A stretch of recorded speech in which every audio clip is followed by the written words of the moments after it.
Timnas Indonesia U23 berhasil menaklukkan sang lawan yaitu Uni Emirat Arab dengan skor tipis 1-0 dalam laga uji coba yang baru saja digelar. Gol sematawayang Timnas Indonesia dicetak oleh Witan Sulaiman. Meskipun Indonesia berhasil mengalahkan Uni Emirat Arab dengan skor tipis, namun Indonesia mampu mendominasi jalannya laga. Sebagai informasi, laga melawan Uni Emirat Arab ini digelar secara tertutup dan tidak disiarkan langsung oleh televisi. Uji coba ini jadi bagian dari persiapan tim Garuda Muda sebelum Piala Asia U23 2024 di Qatar.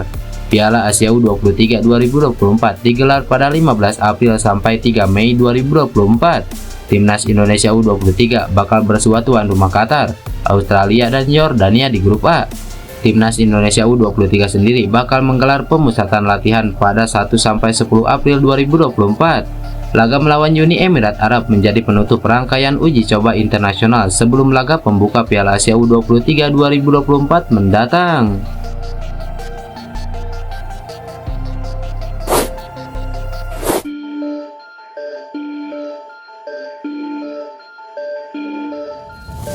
Hasil pertandingan uji coba Timnas Indonesia versus Uni Emirat Arab menjadi hal penting bagi perkembangan skuad Merah Putih.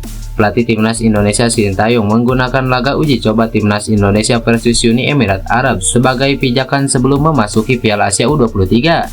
Dalam laga uji coba Timnas Indonesia versus Uni Emirat Arab, Sintayong membagi anak asuhnya menjadi dua tim. Secara bergantian, pemain Timnas Indonesia dicoba Sintayong agar pelatih asal Korea Selatan tersebut dapat menentukan formasi skuad Garuda. Setelah laga uji coba Timnas Indonesia versus Uni Emirat Arab, Timnas Indonesia masih memiliki 2 hari terakhir sebelum TC selesai, yakni hingga 10 April 2024. Waktu tersebut tentunya akan digunakan Sintayong untuk meracik komposisi Timnas Indonesia. Sintayong memang mengakui ada masalah di lini belakang, lantaran pemain yang diinginkan Sintayong seperti Alfreanda Dewangga dan Justin Hubner belum bisa bergabung dalam laga uji coba tersebut.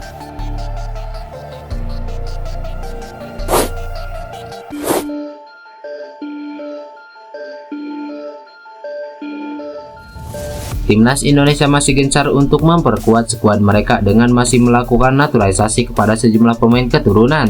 Terbaru, kabarnya Timnas Indonesia akan menaturalisasi Kelvin Verdong yang berposisi sebagai bek kiri. Kehadiran Kelvin Verdong di Timnas Indonesia ini akan semakin memperdalam posisi bek kiri yang sudah dihuni sejumlah pemain. Namun, untuk sisi bek kanan tampaknya skuad Garuda masih belum banyak memiliki pemain.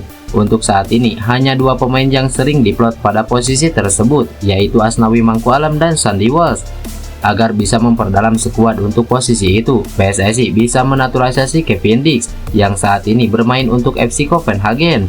Sebagaimana dilansir dari laman transfermarkt.co.id, posisi utama Kevin Dix sebenarnya sebagai bek tengah. Meski begitu, ia juga bisa dimainkan di posisi lain, seperti tentunya bek kanan juga bek kiri. Kevin Dix sendiri dikabarkan sudah terbuka untuk bergabung dengan Timnas Indonesia.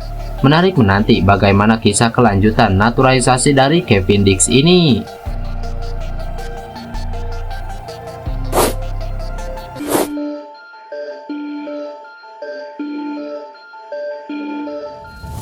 Pelatih Timnas Indonesia U23 Sintayong merasa bahwa semestinya Cerezo Osaka bisa melepas Justin Hubner ke Piala Asia U23 2024 di Qatar.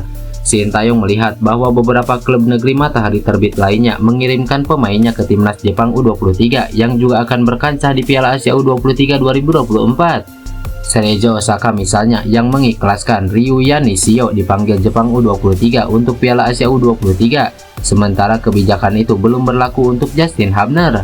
Pimpinan klasemen sementara Z League One atau kasta teratas Liga Jepang, Matsuda Zelpia, bahkan membiarkan 2 pemainnya untuk memperkuat Jepang U23 di Piala Asia U23. Justin Hubner baru saja menjalani debutnya di Z League One pada minggu kemarin, turun sebagai pemain pengganti pada menit ke-87. Bek berusia 20 tahun itu membawa Cerezo Osaka menang 1-0 atas Albirex Niigata.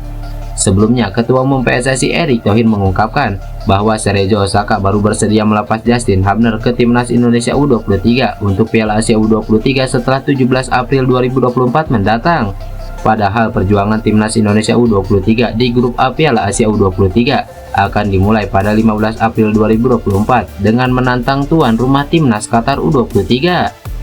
Pastinya, kami sedang berusaha semaksimal mungkin agar Justin Hubner bisa bergabung secepat mungkin ke timnas Indonesia U23. Mulai dari Pak Erick Thohir dan PSSI semuanya berusaha. Klub Korea Selatan dan Jepang melepas pemain-pemain yang dipanggil ke Piala Asia U23. Jadi menurut saya, Sergio Osaka harus melepas juga Hubner, ujar Sintayong. Selain Justin Hubner, timnas Indonesia U23 juga masih menanti kejelasan dari Natanjo. Pesepak bola berusia 22 tahun itu tidak kunjung mendapatkan izin dari klubnya SC Heerenveen.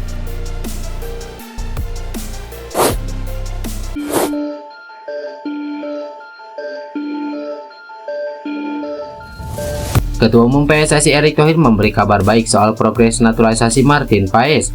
Pihaknya saat ini terus berjuang untuk merampungkan proses naturalisasi kiper FC Dallas itu yang terbentur aturan FIFA.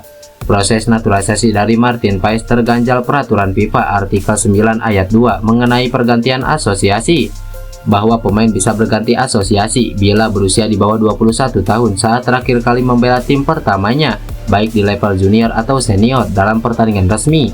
FIFA dalam aturannya juga menyebut pemain wajib lebih dari 3 tahun tidak membela tim nasional, plus tidak mempunyai caps lebih dari 3 kali. Masalahnya, Paes pernah membela Belanda U21 pada pertandingan kualifikasi Euro U21 2021 di tanggal 15 November 2020. Saat itu, Martin Paes sudah berusia 22 tahun. Alhasil, kini kasus Martin Paes dilaporkan harus dibawa ke pengadilan arbitrase olahraga. Dan Erick Thohir pun yakin akan menang dalam pengadilan itu karena PSSI memiliki data yang konkret. Kita sudah konkret dapat data yang memang di kita. Ada bukti-buktinya, tinggal di mana ini itu. Ia bisa menang. Kita semaksimal mungkin, ujar Erick Thohir kepada awak media. Martin Paes sejatinya telah menjalani proses naturalisasi sejak awal Januari 2024 bareng dengan Tom Haye dan Ragnar Oratmangun. Namun pemain asal FC Dallas itu tak bisa menjalani sumpah sebagai warga negara Indonesia bareng dua koleganya tersebut akibat terkendala aturan FIFA.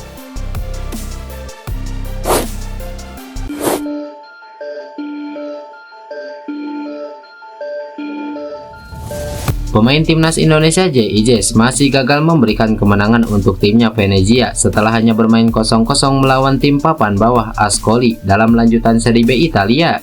JIJ kembali dipercaya bermain penuh oleh pelatih Paolo Panoli di formasi 3 bek.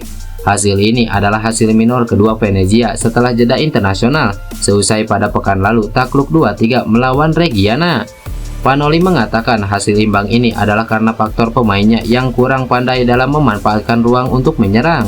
Meski demikian, dalam kesempatan yang sama, Panoli memuji pemain bertahannya termasuk JIJ yang bermain tangguh untuk mencatatkan clean sheet ke-11 musim ini di Serie B.